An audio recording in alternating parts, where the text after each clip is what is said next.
Hey guys, welcome to another episode of Silver Suggests. So today I wanted to go over Vigor with you guys. I know we did the first 30 of Vigor a while back, but I have been playing it a little bit more off stream than I have been on stream, but it's enough that I have been interested in the game. So I wanted to give you guys my pros, my cons, and my final verdict as usual. So if you are new here, make sure you do hit the subscribe button as to always receive notifications on the content that I do put up, as well as the bell for notifications. And we do stream live on Twitch every Monday, Tuesday, and Saturday at 9 p.m. Eastern Standard Time. That's twitch.tv/silverdeath_gaming. Alright guys, going right into it. Alright, like I said, I do like Vigor. I have been playing it off stream, and I'm going to give you why at the end, but basically my first pro of the game is it's very similar to Escape from Tarkov in how you approach. It's basically a certain kind of rush into an area, loot style game, and occasionally encounter other players. So when dealing with a game like this, the objective isn't always just kill everybody else, which seems to be very battle royale nowadays, but this is not that exact how the game plays out. You can, going to my second pro, we're going to have many maps to choose. There's a total of 7 maps that you can choose from, and it's not random, like literally you actually get to choose which map you want to play. So, and then you basically are dropped in at some point on the map. It shows you where you're at, but it doesn't show you anything about anybody else as to where they're at. It's not like jumping from a bus or a plane and seeing roughly where people are landing or when they're jumping, so you don't have any idea where anybody else is. You have to rely on your senses to determine that. But there's a lot of different maps to choose. Some are 8-player maps, some are 12-player maps. There are more 12-player maps than there are 8-player, but the 8-player gives you kind of a chance to not go up against too many people in your quest to loot for things, but the 12-player maps give you more of a challenge, as well as the ability to have more opposing players to take out to get their loot. And that's the thing, and when I said that the game was an Escape from Tarkov style, it is that you will have the ability to take whatever you get from a player that you kill. They're going to drop a crate, and basically that crate's going to have all of their things that they brought in or they have salvaged during the entire excursion into that map. So, and you do have a certain amount of time, similar to battle royales, where it's like a closing ring, but instead you're actually having a wave of radiation sweep across the map. And on the map, it's always going to have a notification as to which direction things are coming from. If the wind changes, it's going to do different things. But many maps to choose from is a very, very good thing. With any game, it gives you variety and doesn't lock you down to the exact same map over and over again. So this gives you various different ways that you can play. That's number three on the pros list, is that you have many different ways that you can choose how you go in to each match. Now you can choose to go in with a firearm already, or you can choose to go in with nothing and just salvage everything that you need from the match. That's my current personal favorite, but as you level up, as you get higher, you can construct those weapons. You can also find them during matches, and I mean, it's kind of like stockpiling. Early on you stockpile the weapons, later on you use them. And so stockpiling those weapons early, and then you go to a different style of play where you actually go in and you're hunting players a little bit more than usual to acquire their loot, because they're taking their time to actually loot buildings and such. If you can catch one of those, you get to more or less get their weapons, their ammo, all of their goodies, and leave with their stuff that they took their time to do. It just depends on how you want to actually approach each match. You can run in, grab a bunch of things and get out, or you can run in and try and sneak around and try and get more. It's really the amount of risk that you want to put in on every single match. It does have a familiar shooting strategy. That's our number 3. Is the familiar shooting strategy is very similar to the over-the-shoulder of PUBG and also Fortnite. So that third-person over-the-shoulder is going to be if you're familiar with that, then you might not like Escape from Tarkov as much. You might actually enjoy this a little bit better, because instead of first person, you actually have the ability to go ahead and go right into your third person you're very comfortable with.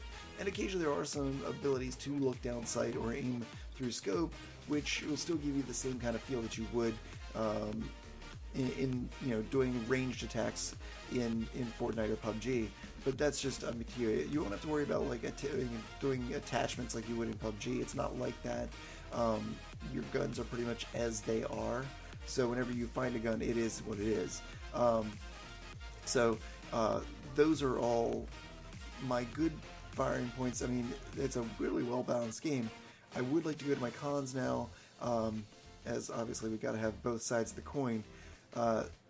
The first con I want to discuss is that it is an Xbox exclusive. This game is not on any other platform. It is only on Xbox. So if you are looking to play this game, you're gonna have to have an Xbox One, which it can be kind of off-putting to a lot of players, but I mean, that's how it is. This game was only developed for that, and maybe it will eventually expand to other platforms, but as of now, and it's been like 3 or 4 years, and I don't see the game like improving its player base a huge amount, so therefore you're probably going to be in the same situation where if you want to play, you got to be on Xbox to do so. But if you're watching this, you probably already are. So, okay, going to con number 2 is that the gameplay is a bit choppy. Your characters are a little bit clunky as they move around. You might not be able to angle properly to access things. But as for the controls, they're pretty good. It's just that the movement of the gameplay is a little bit choppy, in my opinion. Take it and leave it. It is a free game, so it's really hard to dispute that when you're looking at a free game. A little bit of choppiness is kind of expected based on quality and whatnot for the budget they're putting in. My third con on the game is going to be that the guns don't feel completely accurate, and I think this was even worse before, but it's better now. Before it was apparently really bad, and if you would aim down sights, it was worse than hip firing. But currently, like the lower class guns definitely don't feel accurate. As you get higher class guns into the greens and the blues of the qualities, you're going to start feeling a little bit better about firing the weapons, whereas the lower end ones, you feel like you absolutely can't always hit the person. Shotguns are a little bit different. Shotguns have a very strong hit for the lower class weapons, and probably the strongest hits. But you do still have that issue of range. You have to be within a certain amount of range to really make an impact on your opponent. But once you get higher up guns, you're going to start to find automatics that don't have a ridiculous amount of recoil. LMGs, they're totally worth firing because they just hit so hard. So I mean, there are some benefits, but like the lower guns, like you would expect them to be a little bit more accurate than they are, and they're just not. Like you're not going to be able to take somebody on who's got an AR whenever you just have a pistol. You just can't outshoot them that well. And then there's the last con, which is simply the end game is non-existent. There is no end game to this game. It is a constant ongoing mission of gathering resources and then proceeding to use those resources towards building up your structure, which is also gathering more materials to make it so that you can construct those weapons that you need for different styles of play, for more forward styles of play, of actually going after players versus running in, looting, and coming back out. There's no, once you would upgrade everything, there's not like a next level of things to do. It's all about getting more loot, more cosmetics and such, which is fine for a game where you enjoy playing it constantly. But being as your player base in every map is a little bit lighter than you would see, or a lot bit lighter when you see in a battle royale, this game can get boring fast. So going on, here we go, is my verdict, and the verdict is yes, I do suggest playing this game, but it is also, don't play it for too long, because you're going to get bored. You're going to get bored real quick. You're doing the exact same things. You're exploring the exact same maps, but you can mix it up by moving to different maps and such. But what I've been doing is literally just going in for an hour, hour and a half to play this game, and you know, I get my Vigor collections for all my different things around my structure, or my sanctuary, whatever you want to call it. I forget what they call it exactly, but it's, you go in, you get your things that, you know, your materials and such, all the little bonuses that you can. You go in, you get that stuff, you run around, you do a couple excursions to go and maybe collect a few things, and then you're pretty much done. And after about 3 or 4, I'm done. I want to go play something else.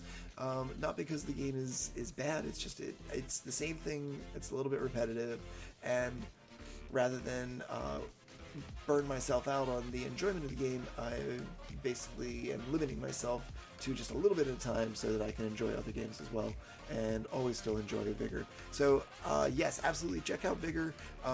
You can completely free to play. There's a lot of Vigor partners on Mixer that you can find that they do sometimes give away the starter pack and also battle passes, so look for them. But as for myself, as I did say, I do stream on Twitch every Monday, Tuesday, and Saturday at 9 p.m. Eastern Standard Time. Check me out on there. All my links are in the description below. Please leave a comment if you enjoyed the video. Let me know what you liked, what you didn't like. Yeah, that's fine too. And check out one of these 2 videos. Thanks a lot, guys. I'll see you next time. Have a great day.